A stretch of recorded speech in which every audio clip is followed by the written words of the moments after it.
So class उसी के आगे हम कंटिन्यू करते हैं।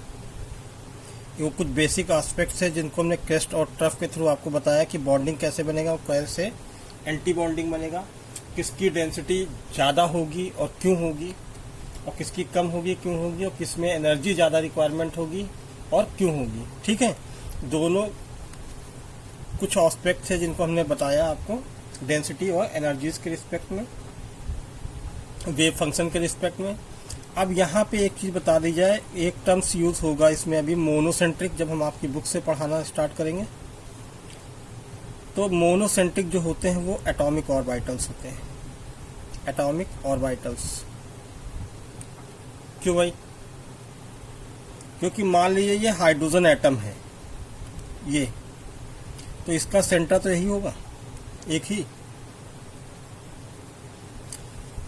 और जो पॉलीसेंट्रिक होगा तो यानी वो बनेगा combination of atomic orbitals, combination of atomic orbitals AO. ठीक है, मोर देन 2 और मोर देन 2।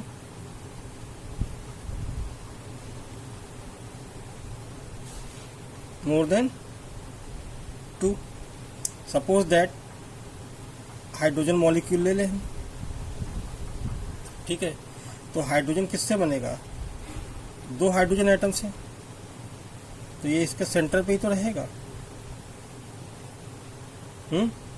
अगर ये इसका न्यूक्लियस बना रहे हैं तो मतलब ये एक हाइड्रोजन का बनाया, एक दूसरे हाइड्रोजन का बनाया, कुछ इस तरह से, तो इसके 2 एटम हो गए ना, तो ये कॉम्बिनेशन ऑफ 2 एटॉमिक ऑर्बिटल बना, एक हाइड्रोजन मॉलिक्यूल्स का, और ये केवल एटम का बना, एक हाइड्रोजन का। ठीक है, that's why it is monocentric, it is a polycentric. तो जब इन दोनों को कंबाइन करेंगे तो इसका सेंटर तो यही आएगा ना, ये चीज़, जैसा कि अभी हमने आपको बताया था क्रेस्ट और ट्रफ में बॉन्डिंग के लिए। राइट, चलिए हम लोग स्टार्ट करते हैं। उसी के आगे एटॉमिक ऑर्बिटल्स, मॉलिक्यूलर ऑर्बिटल्स की कुछ बेसिक चीजें। ठीक है, तो वहां पे देखेंगे भाई।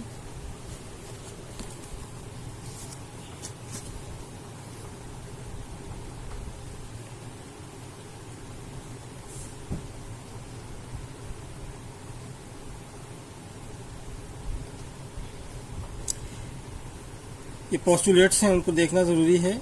इन atoms electrons reside in the atomic orbital while in the molecule they occupy molecular orbitals। तो इसमें कुछ नहीं है, एटम्स जो है electron resides in the atomic orbital while in molecules. जब मॉलिक्यूल्स बनेगा तो जो एटॉमिक ऑर्बिटल से बनेगा, इलेक्ट्रॉन उसी के अंदर रहेंगे, दे occupied molecular orbitals. Right, when a bond is formed between the 2 atoms that is atomic orbital having same energies and symmetry combined to form molecular orbitals। जब कभी बॉन्ड फॉर्म होता है 2 एटम्स के बीच में, तो एटॉमिक ऑर्बिटल सेम एनर्जी के होते हैं और सिमेट्रिक होते हैं। जब वो कंबाइन करते हैं तो एक मॉलिक्यूलर ऑर्बिटल्स बनाते हैं। They are formed by linearly combination of atomic orbitals, जो कि अभी हमने बताया। The number of molecular orbitals formed equal to the number of atomic orbitals। ठीक है भाई, अगर एक मॉलिक्यूल बनता है तो उसमें एक मॉलिक्यूल बनने के लिए क्या चाहिए, क्यों होता है भाई? अब जैसे अभी हमने बताया यहाँ पे ये केस कि जो मॉलिक्यूल होगा वो 2 एटॉमिक ऑर्बिटल से बनेगा, लेकिन नंबर ऑफ मॉलिक्यूलर ऑर्बिटल्स कुछ इस तरह से था। MO molecular orbital is equal to the number of atomic orbitals। क्यों भाई? इसलिए मान लीजिए ये केस हमने हाइड्रोजन का एक सिंपल लिया, तो 2 हाइड्रोजन एटम से बनेगा। ठीक, लेकिन आप कहोगे सर ये कैसे इक्वल हो गया? बिल्कुल है, यहाँ पे 2 हैं, तो एक ये इसका बनाएगा बॉन्डिंग यानी BMO, और एक बनाएगा AMO, anti bonding molecular orbital. इसको हम सिग्मा या pi without asterisk sign use करते हैं, और इसको एस्टिक साइन सिग्मा और asterisk sign pi anti bonding को। इसलिए जो atomic orbital combination molecular orbital बनेगा वो भी सेम क्वांटिटी में बनेगा। ठीक है, equal number of atomic orbitals combined to atomic orbital combined to form two molecular orbitals. The molecular orbital having lower energy is called. Lower energy क्यों bonding molecular orbitals की क्यों होगी? क्यों? क्योंकि वो दो क्रेस्ट बॉन्डिंग मॉलिक्यूलर ऑर्बिटल में दो क्रेस्ट जो होंगे उनके कॉम्बिनेशन से बनेगा। ठीक है, जैसे हाइड्रोजन के ले लें तो हाइड्रोजन के दो क्रेस्ट कुछ ऐसे जाएंगे, ये वाला। जैसे हाइड्रोजन का केस ले लें तो एक हाइड्रोजन का आइसोलेटेड एटम ये है, और जब दूसरा जाएगा तो इससे कोई मतलब नहीं, दूसरा क्रेस्ट यहीं से उठेगा, ये वाला। ठीक है, तो ये दोनों क्रेस्ट के कॉम्बिनेशन से बॉन्डिंग बीएमओ बनता है। ठीक है, इसलिए इसकी एनर्जी जो है क्या हो जाएगी? लोवेस्ट हो जाएगी। While molecular orbital higher energy is called anti bonding, और वो एक क्रेस्ट और एक ट्रफ के मिलने से बनता है। The energy molecular orbital is formed addition of wave function of atomic orbital psi a psi b is lower for bonding। ठीक है, और क्योंकि दो क्रेस्ट इस पे ज्वाइन होंगे, and they provide stable to bond. इससे जो बॉन्ड बनता है बॉन्डिंग वाला बॉन्डिंग मॉलिक्यूलर ऑर्बिटल में वो स्टेबल होगा। This molecular orbital is called bonding molecular. On the other hand molecular orbital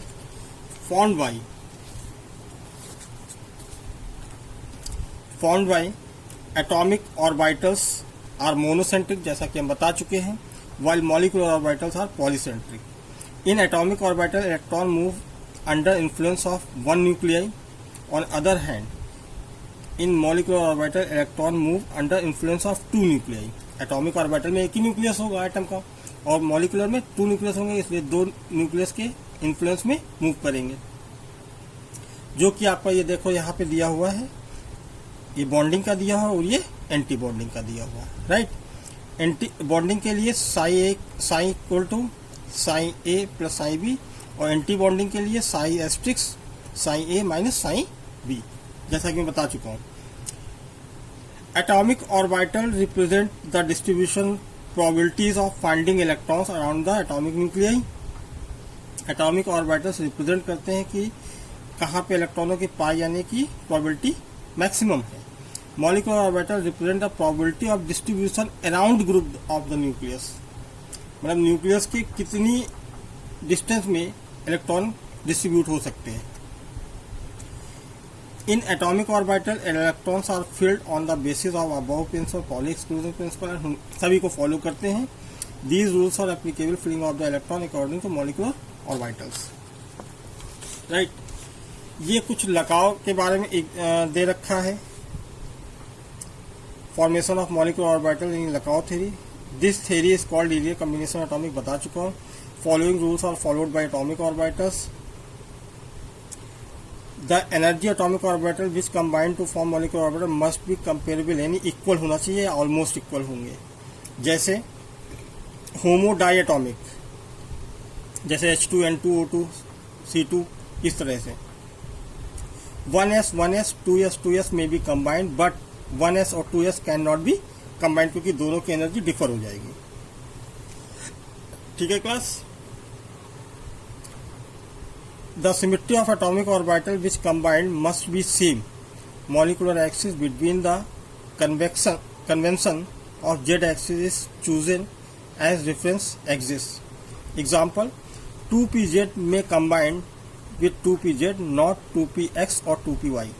मतलब वही चीज़ है, सेम ऑर्बिटल की एनर्जी भी होनी चाहिए। Combination should be in such a way that maximum overlap may अकर।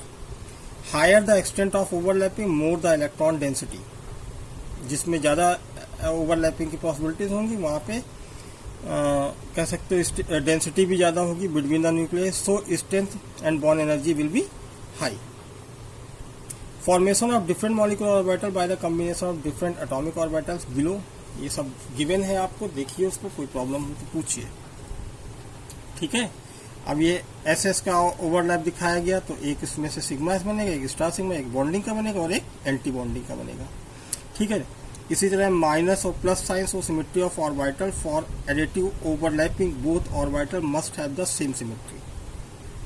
ठीक, बाकी इसमें कुछ नहीं है। और एक इम्पॉर्टेंट बातें हैं वो आपको ध्यान देना होगा। जैसे डायटोमिक आपके कोर्स में है, तो डायटोमिक के लिए आपको ये सीक्वेंस यूज करना पड़ेगा, जैसे एसपीडीएफ अबाव प्रिंसिपल के अकॉर्डिंग दे रखा है, राइट। 1s की सिग्मा 1s की सबसे कम होगी और सबसे ज्यादा होगी स्टार 2pz की, केवल नाइट्रोजन तक, यानी H22N2। और नाइट्रोजन के बाद अभी और भी कुछ एलिमेंट बचते हैं। नाइट्रोजन के बाद क्या आएगा, ऑक्सीजन, फ्लोरीन, नियॉन। और फिर ये दिया है बियॉन्ड नाइट्रोजन, यानी नाइट्रोजन के बाद का। उसमें देखो, इसमें और उसमें खाली डिफरेंस इतना सा है, जो सिग्मा 2pz है, ठीक है, वो इस वाले ब्रैकेट के पहले आ जाता है इसमें। ठीक है, और ये दोनों पास पास हो जाएंगे, ये हमेशा लास्ट में रहेगा। ठीक है, इतनी आपको ध्यान देनी है। और कुछ ऑर्डर ऑफ बॉन्ड एनर्जी का डायग्राम कुछ ऐसे ही बनेगा। ठीक है, ये इतना इम्पोर्टेंट ये चीजें नहीं है, लेकिन ये इम्पोर्टेंट बहुत है, पूछा जाता है। बॉन्ड ऑर्डर भी बता चुका हूं, NB-Na/2। ठीक है, बॉन्ड ऑर्डर जिसका 0 होगा वो अनस्टेबल होगा, कभी भी एग्जिस्ट नहीं करेगा। ठीक है, और जिसका बॉन्ड ऑर्डर कुछ भी होगा, फ्रैक्शन होगा, वो एग्जिस्ट करेगा, राइट। तो यहाँ पे जैसे हम एक केस ले लें, वैसे ही आपको सारे ये जो एग्जांपल्स हैं वो सभी जैसे आपको दिख रहे हैं, ये सब आपको प्रैक्टिस करने हैं। किसी में कोई प्रॉब्लम आए तो आपको पूछनी है हमसे। ठीक है, और कौन सी स्पीसीज स्टेबल होगी, कौन सी अनस्टेबल। तो यहाँ पे अगर हम देख लें, हाइड्रोजन की बात करें तो 2 इलेक्ट्रॉन्स होते हैं। Electronic configuration sigma 1s2 star sigma 1s2। ठीक है, तो भरे दोनों में इलेक्ट्रॉन जाएंगे, ये नहीं कि खाली 2 इलेक्ट्रॉन भर गए तो आगे नहीं भरा जाएगा, क्योंकि बॉन्डिंग और एंटी बॉन्डिंग भले 0 दिखाया जाएगा, तभी एनर्जी लेवल डायग्राम बनेगा। तो यहाँ पे सिग्मा 1s में देखे 2 दे दिए गए, 1 में ये एटॉमिक ऑर्बिटल्स हैं, एक इलेक्ट्रॉन दिखा दिया गया। ठीक है, ये क्लॉकवाइज और एक एंटी क्लॉकवाइज, इसमें कोई इलेक्ट्रॉन नहीं है। अब ये इसलिए जरूरी होती है क्योंकि बॉन्ड ऑर्डर बिना उसके नहीं बनेगा भाई। जैसे सिग्मा 1s आए तो स्टार सिग्मा 2s आएगा। अब जैसे मान लो किसी का 6 होता है, जैसे लिथियम का 3 होता है, 2 हो जाएंगे, Li2 6 हो जाएगा। तो sigma 1s2 star sigma 2s2 sigma 1s2 star sigma 1s2 4 हो गया। आगे जाएगा सिग्मा 2s2 6 हो जाएगा। फिर स्टार सिग्मा 2s में इलेक्ट्रॉन नहीं है, लेकिन फिर भी उसको फिल किया जाता है। ठीक है, तो ये आप करोगे और बॉन्ड ऑर्डर इसका दिखाएंगे। तो NB-Na बॉन्डिंग ये है, एंटी बॉन्डिंग ये है। तो बॉन्डिंग 2 - 0/2, यानी बॉन्ड ऑर्डर इसका कितना आ जाएगा, 2 आ जाएगा। यानी इसमें अगर हाइड्रोजन के बीच देखें तो एक सिंगल बॉन्ड बनता है, इसको भी रिप्रेजेंट करता है, बॉन्ड को भी। ठीक है, बॉन्ड ऑर्डर को ये एग्जिस्ट करेगी।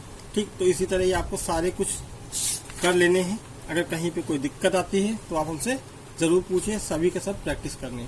Okay class, thank you.